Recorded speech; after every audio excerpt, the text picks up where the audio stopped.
Legally Served as part of Mornings with Brian Haldane rolling on. Attorney Franz Borghardt is in. We're going to continue our conversation about how the wonderful folks that take on true crime podcasting are assisting law enforcement and the prosecutorial end in a way that they just never could as trained professionals. When the hobby becomes the expert? Bro, this is the part that scares the you-know-what out of me. Because if one person gets it right, then everybody wants their Powerball ticket. Well, but here's the thing, though. On the flip side of it is what I would suggest to you is that these true crime podcasters are citizens that are jurors. They're no different than you, me, Alondra. No. Jurors are picked to serve. Oh, no. But they could be potential jurors. And they yes, absolutely. Yeah. I'll tell you if you ever try a case. If you ever try a murder case, Brian. Yeah, well, let me next time I do that, yeah. Well, if you ever try one, everybody in the courtroom is a juror. They're like, hey, you could ask this or you could ask this. Like court staff, like deputies. Okay, no. Hank, juror or prosecutor? They are potential jurors. They will come up to you and say, hey, what about this or what about this? And you're just like taking notes mentally. Or sometimes you're like, stay away from me. It's one thing for me to look back and say, why does Brian Kelly go for it on 4th and 4? Right. It's another thing for me to say, what are you doing to the prosecution that's going to put somebody away for life? Correct. Those are games versus reality. Well, so let me say, in the sporting world, which I know very little to nothing about, it's the same concept. We have a tendency to be like, man, I'm not Brian Kelly on the field. Mm-hmm. He should have done X. He should have done Y. Right. You know, as a sports guy, you know when you're in the game, it is much different. You practice, but performing in the game is much different. The podcasters can nitpick.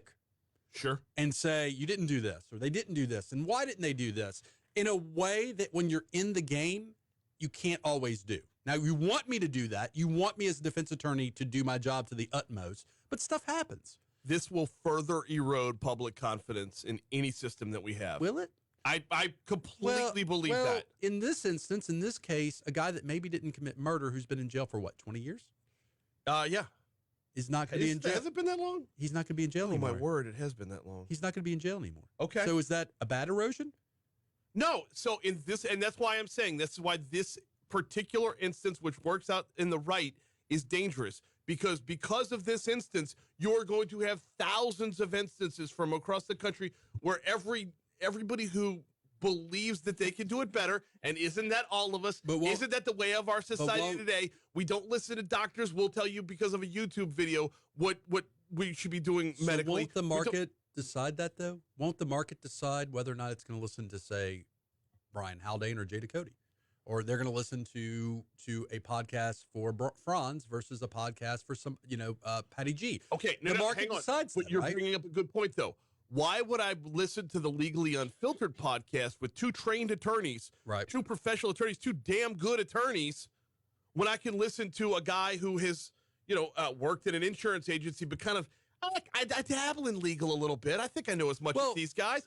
And that's where we're at right now. Everybody's opinion is considered the same, and everybody's considered expert level opinion.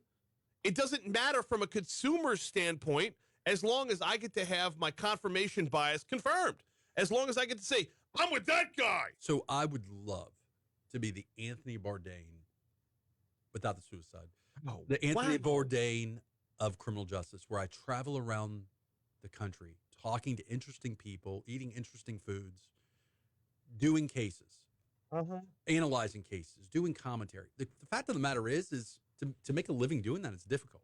I would imagine that these podcaster guys are not making a ton of money doing it. Now, maybe the top tier ones are, but dude, you do a podcast. Yeah. And you do media for a living. Yeah.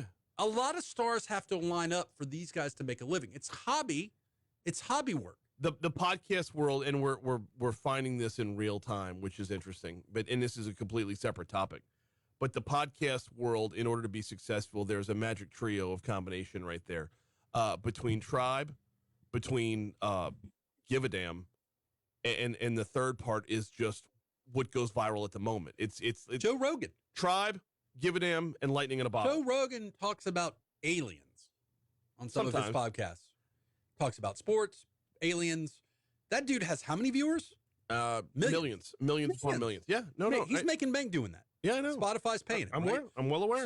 So the issue is, and then the other side of this is to dedicate a podcast to this. Think about how many episodes on one case you need to get that interest. You can't just do a 30-minute podcast or an hour podcast on one case and get the interest, right? So you do 3 to 4 on the one case, like Woody Overton with the Real Life, Real Crime podcast, right. And he's right down the street, and he's phenomenal. He's winning awards for it. But it's that those instances are so rare versus the overwhelming amount of content that's out there, and it's the overwhelming amount of content that should be troublesome to, quote unquote, the system. So the system can't do podcasts. No, I know. Like Hiller Moore, who you have on your show on a regular basis. Great guy, great DA. Yeah. He can't do a true crime podcast. Why not?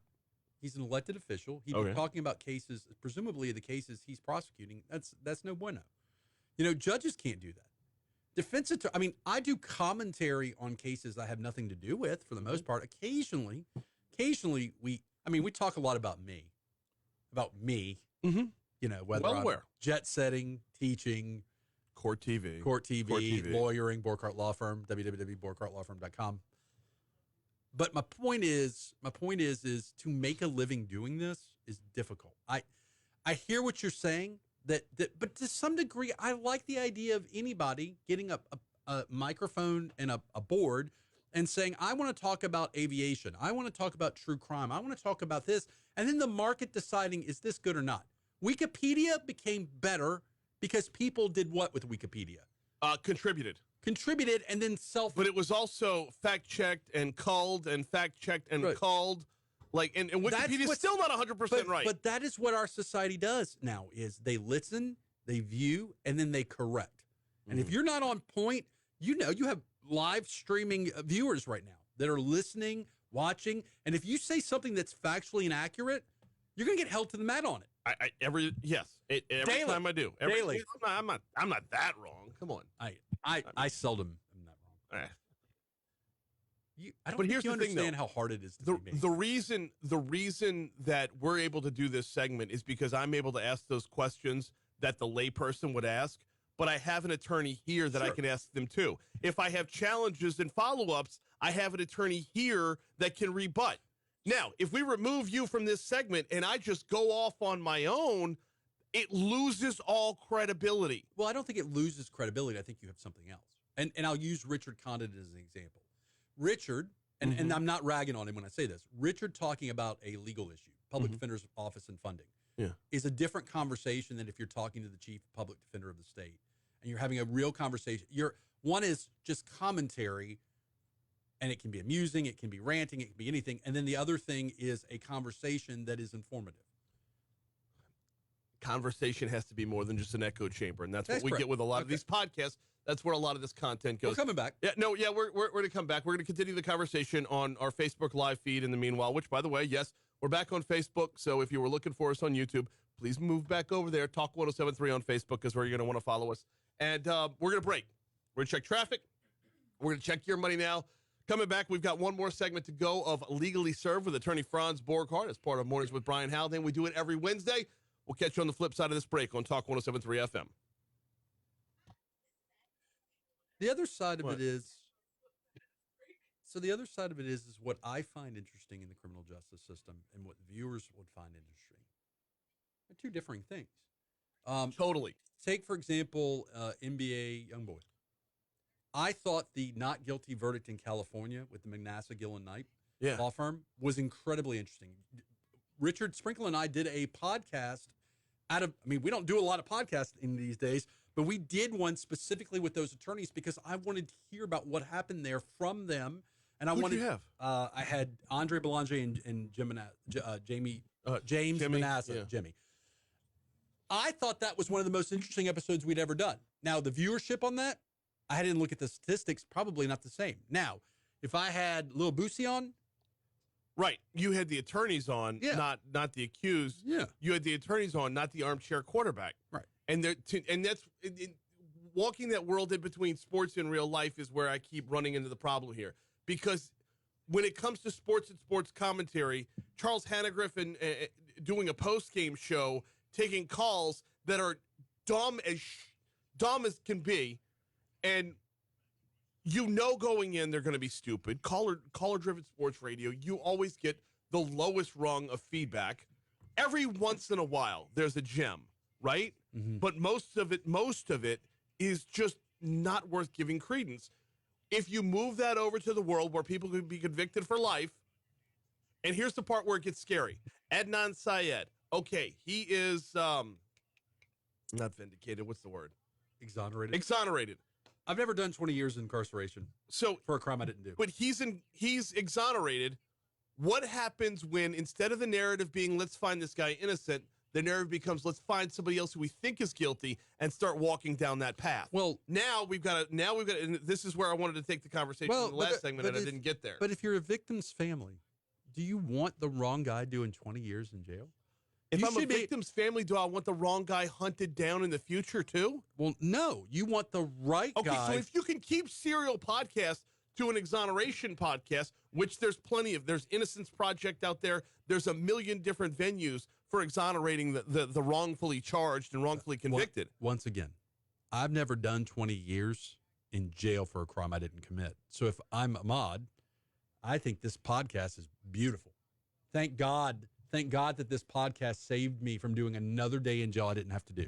It's Adnan, not Ahmad. Whatever. But we've already established, Wayne pointed out, does Franz really give credibility or remove credibility? And I said definitely removes credibility. Case in point, Ahmad, Alondra. Either way, Rocco calls her Alejandro. I like it. That's a sexy nickname. No, not at all. Not at all. Alejandro? Alex? If I ever have another boy, if I ever never have another son, I want to name him Alejandro.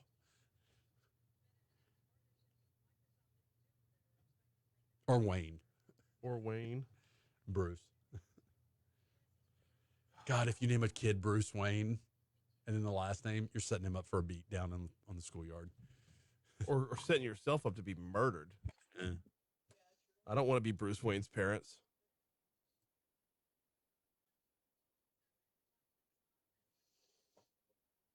Jeff Landry's running for governor. Yeah. There's an opening at the AG's office. Not for long. Well, I mean, somebody's going to run and get elected. Somebody's already running and will get elected. Marty Maley, who else? John Stefanski's winning that chair. Okay. Calling it now. Okay. Calling it now. Things can't get worse. Oh, I can't believe I said that. Wow. Why always get worse? So, no, John Stefanski checks all the boxes for me. The dude is smart. The dude knows the law inside and out. And he is okay. A lot more public servant minded. That would be a nice change. That's wow. You can never stop taking just once. Just once. I keyed. Wayne asks, is it Facebook that keeps cutting out sometimes or my internet? I don't know. Do you have Cox, Wayne? Try being named Byron. Nobody thinks that's a tough name, especially when you're often called Myron. I mean, so there's a deputy chief in the BRPD, Myron Daniels. That dude looks like he could bench press a Buick. Yeah, it's all about if you live up to the name or if the name lives up to you. Hit the bench, man. You got to hit the weights. Do some leg work, some arm work. Haggai, really. Well played, sir. With Haggai, it's a family tradition at this point. How you feeling, Haggai? You been cut on yet?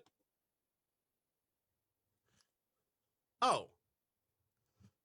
One segment to go here on Legally Served, as apparently Alondra has dug up the Pulp Fiction soundtrack. I'm not hating on it. I'm not even mad. Flowers on the wall. Where was that one? Yeah. It's one of the best songs in the whole entire movie. It really is. Because of where it plays in the movie. Yep. Attorney Franz Borghardt in for Legally Served. We were talking during the break, and I've been wanting to take the conversation here, and I'm glad I saved it till the last segment. This particular instance, this particular podcast worked out well. And a seemingly innocent man has been exonerated. Okay, that's fantastic. But what happens, and there is no oversight, no control to stop this from happening, What happens if instead of trying to find someone innocent when they were already found guilty, they start hunting after the quote-unquote real killers? Well, there is oversight. There's a justice system with prosecutors, judges, and defense attorneys. Not in the court of public opinion. Well, okay, but those are two different courts. No, I understand that. Okay, and dude, we should totally write a screenplay for a movie where a true crime podcast gets the wrong person convicted of a crime. Mm-hmm. That's we just made millions. Okay, but the thing is, they don't even. And I'm sharing it with Brian. Alonzo, you can come in on too. They don't have to be convicted of a crime, because if you can create the podcast and create the villain, like you say, Adnan didn't do this, so who did? So the next person who picks up that podcast starts looking into somebody else, and they find just enough evidence out there to start talking about this in regards of, I'm not saying he's guilty, but there's this, and this. So how do you feel about the following statement? And it's a legal maxim, or not maxim, but legal statement. It is better to let 11 guilty people go free than to convict one innocent person. How do you feel about that? I don't disagree with that statement, but what happens when, then how do you feel about this statement? Doxing is just fine if it's done in the interest of justice. How do you feel about that? I am not a big fan of cancellation. I am not destroying people's lives. Okay, but when we turn the table to find the quote-unquote real killer, and that's where this content is going to lead. Well, we do live in, and we've talked about this before, we do live in a witch hunt society. Yes, we do. Right. Nobody ever, if you're accused of doing something and you're tried and you got found not guilty, nobody looks at Chef Mario, and says, hey, dude, our bad. Because he's not. Oh, wait, Mario Batali was innocent? No, because he's not quote-unquote innocent. He is what? Not guilty. Right. And those are factually distinct.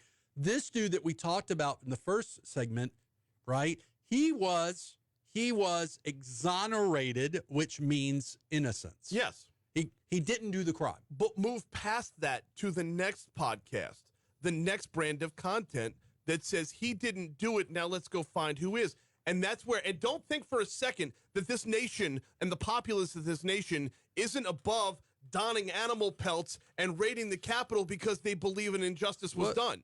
What is the name of the conservative podcaster radio guy who just got sued for libel and because of claiming that the shooting victims were, Alex Jones. Don't call him a conservative. Whatever he is. He's a conspiracy theorist. There is to some degree the safeguard of if you put something into the universe that's patently untrue. Now, again, I hear what you're saying. If they have the power, if a podcast has the power to reach an exoneration or to motivate someone to get exonerated, could they have the power to have someone investigated? And as someone who's represented people who are investigated for horrible crimes, I agree with you. That can derail life. Yes. Even if you're never prosecuted. It can end life in the wrong. Do you remember the guy that I represented that was accused of catfishing in Ascension? Catfishing, I don't remember. Okay, this one. I'm not going to throw his name out there, but he was accused of catfishing, and he was factually innocent. He was arrested, he was prosecuted, and that we were able to show that he never did the crime. Nakamoto showed up to his office. He was an accountant. Nakamoto showed up to his office. The guy got fired minutes later. Yeah. Can't unring the bell. I agree with you. You can't unring a bell that's wrong. But in the same breath, does the good outweigh? Is it like a Star Trek? Does the good of the many outweigh the good of the one? No. Or vice versa? But see, to me, that's a false comparison because the moment something is done, the moment harm is done to a person who's falsely accused or accused via podcast, now we've crossed the threshold and we can't go back. What does this guy deserve that did 20 years? Adnan? Yeah. I don't know. Does he deserve? He deserves his life back. Yeah. Do you get a life back after 20 years? No. I mean, he's not Nelson Mandela, right? Okay, how many people need to be hunted down by a lynch mob storming Dr. Frankenstein's castle? How many times does that have to happen to make sure that Adnan's okay? So they're two separate stories. So the other conversation is the why, right? How do we convict someone who didn't do something? If it was a genuine, Alondra, Brian, if it was a genuine, hey, we didn't have this technology at the time, or we didn't do this, and it was a genuine mistake, well, that's one thing. If it was prosecutorial misconduct, he deserves to get paid. Yes, no, absolutely he does. But candidly, what's interesting, again, we've already established what I find interesting is not necessarily what mainstream media. I find interesting is the fact that a guy spent 20 years in jail for a crime he didn't do. We are talking about the podcast that exonerates or led to the exoneration of a dude that spent 20 years in jail because we're concerned about what? The inverse of that power. If you have the power to exonerate someone that's innocent, do you have the power to destroy somebody? And the answer is, in our society, yes. But you don't need a podcast to destroy somebody in our society. Right? I mean, depending on what they did, and you could prove what they did in a podcast. A great example would be the staircase. Yeah. Right? Let's follow the owl theory for just a minute. Okay. That she was putting up Christmas decorations and an owl attacked her, and that's how she started bleeding and all that other good stuff. I actually like the owl theory. But if the owl were a person, right, now you start going down rabbit holes with the accused down a rabbit hole. The legal system never has to enter the situation, never has to enter the conversation, and all of a sudden millions of downloads are out there saying, so-and-so did this. We got to bail. I would like to do an episode, maybe in a week or two, about whether or not he killed her or not. About the staircase? Whether or not we could have a discussion. Dude, absolutely to your credit, you've been pushing Richard and I to do an analysis of true crime. Networking. Yes. All the Netflix things. Legally Unfiltered needs to be about that, which, by the way, you can catch Legally Unfiltered as part of the Saturdays on Demand lineup right here on Talk 107.3 FM. Okay, squeeze in one more plug. He's attorney Franz Borghardt. He is, are we calling you Professor Franz yet? I've got hired to be an adjunct at the LSU Law School. All right. I appreciate the time every week. We got to catch CBS News here. The CBS World News Roundup coming your way now on Talk 107.3. Did